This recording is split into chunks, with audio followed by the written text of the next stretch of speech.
Yeah, well, it's obviously not an easy decision, Denny. I've spent a long time there and a lot of lifelong friends. But the main reason for doing it is I felt like that as my career comes to an end, I wanted to take my time, whether that's retiring or playing on. And by cutting ties with Manly this year, then I felt like that was the best chance for me to have freedom throughout the year to take my time to choose. And then from there, they were able to move on and find the next halfback for Manly. I don't have any animosity towards the club when it comes to not offering anything. As I said, we had a lot of great conversations prior to Christmas around what it might have looked like. And as I said, I made the call to tell them. So this isn't back on them here, this is on me. I made that decision to say this will be my last year at Manly. So I'm not looking to engage in any chats anytime soon. I'm hoping by coming out and saying this, everyone can understand like the full focus is on Manly and charging towards the finals this year. So apparently, according to some reports out there, a $1.5 million 2-year offer now on the table. Would you accept that if that is the case at the Manly Seagulls?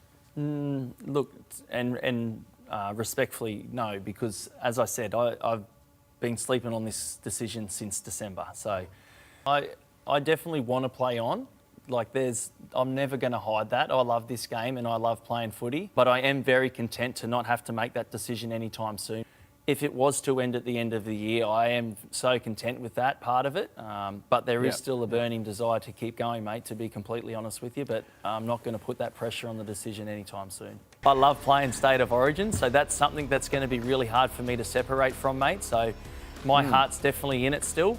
But I reckon over the next month or so, I'll get really clear on if that's going to be the best thing for me and my body and the Manly club. The speculation's going to be there on that regard.